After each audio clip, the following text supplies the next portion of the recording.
ワークアウトお疲れ様です。スマートワークアウトのヨッシーです。本日はブルガリアンスクワットについて徹底解説していきます。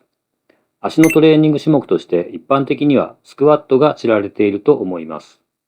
スクワットといえばバーベルスクワットが効果的な種目となりますが、バーベルスクワットを行うためにはバーベルやプレート、スクワットラックなど大きな器具が必要になるので、ジムなどの施設に行かないと実施が難しくなります。かといって自宅でダンベルスクワットをやっても十分な負荷をかけられず、物足りない思いをしている人も多いと思います。そこで今回は自宅でも足やお尻に十分な負荷をかけられるダンベルブルガリアンスクワットをご紹介します。足やお尻のトレーニング効果を最大化するためには、足やお尻の筋肉の特性やトレーニング種目のメカニズムを理解してトレーニングのコツをつかむことが大切になります。しかし、そのことを知らずに損をしている人も多いです。そこで今回は、1、ブルガリアンスクワットで使われる筋の構造と働き。2、ブルガリアンスクワットのメカニズム。3、ブルガリアンスクワットのフォーム。4、よくあるエラー動作。5、エラー動作の修正法。6、効果的な負荷設定とセットについて。7、年間トレーニング計画の立て方。以上7点についてできるだけわかりやすく解説していきますので、過去にご紹介した自重で行う下半身トレーニングの動画と合わせて、ぜひ下肢のトレーニングのバリエーションに加えてみてください。ブルガリアンスクワットをやったことのない人はもちろん、すでに行っているという中上級者の方も、今一度立ち止まっていただけると嬉しいです。それでは行きましょう。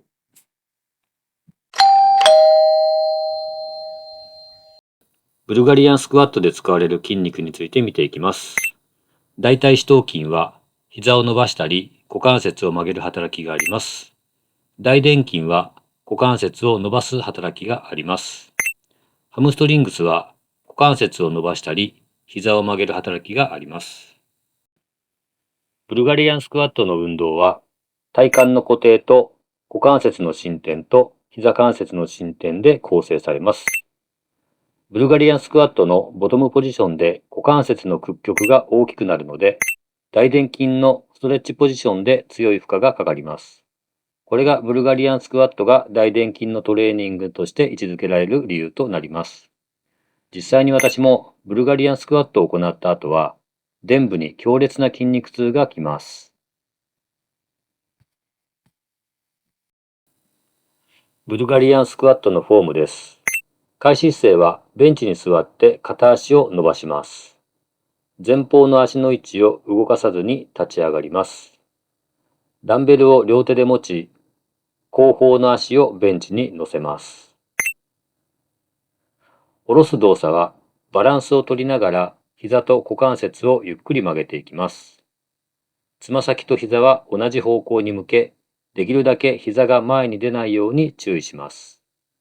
動作中は胸を張り、腰、背中が丸まらないように注意します。上げる動作は大腿骨が床と平行になるまで腰を落としたら、ゆっくりスタートポジションに戻ります。バリエーションとして、股関節心筋群により効かせる方法をご紹介します。前方の足をより前の方に置きます。そうすると股関節の屈曲がより大きくなり、臀筋群とハムストリングスにより大きな負荷がかかりますので、よろしければお試しください。よくあるエラー動作です。下背部が丸くなる、骨盤が後傾する。これは腰を痛める危険性が高くなります。上背部が丸くなる。これは足の力が伝わらずバランスを崩す危険性が高くなります。そしてさらに背中が丸くなると、図のように脊柱にかかる負荷が激増し、椎間板などを痛めてしまう危険性が高くなりますので、絶対に避けてください。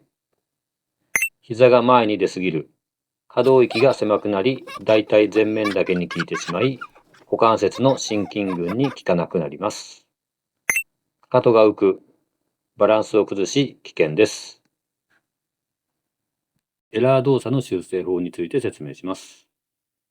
下背部が丸くなるエラーに関しての修正法は、ヒンジ姿勢の獲得をするためにグッドモーニングエクササイズを行います。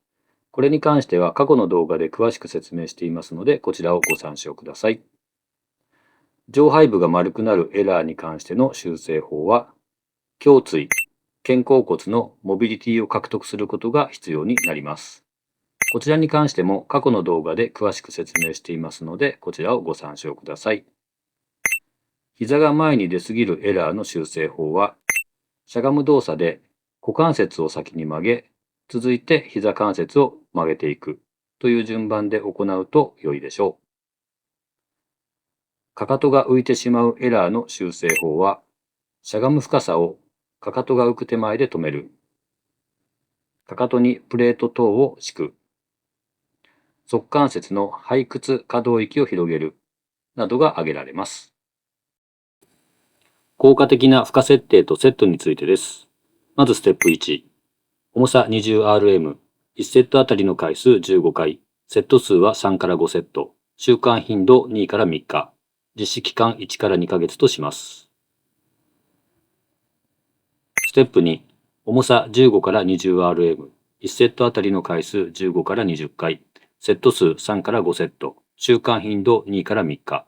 実施期間2から4ヶ月とします。ステップ3。重さ10から 15rm。1セットあたりの回数10から15回。セット数3から5セット。習慣頻度2から3日。実施期間は2から4ヶ月とします。年間トレーニング計画は、まずステップ1を1ヶ月。ステップ2を3ヶ月。ステップ3を2ヶ月行ったら、またステップ2に戻って3ヶ月行います。これはあくまでも例であり、それぞれのステップの期間はご自身で判断していただいて大丈夫です。判断の目安は筋力の成長が停滞し始めた時期が良いでしょう。上級者になればもっともっとたくさんのバリエーションが考えられます。筋肉の成長を楽しみながらトレーニングを頑張りましょう。この動画を気に入っていただけたら、今後の配信を見逃さないようにチャンネル登録、高評価をぜひお願いします。この動画についてのご意見、ご質問などはコメント欄へどうぞ。公式 LINE や Instagram、X からも受け付けています。また、番組に対するリクエストも受け付けていますので、やってほしい内容などがありましたら、ぜひ遠慮なくリクエストをしてください。それではまたお会いしましょう。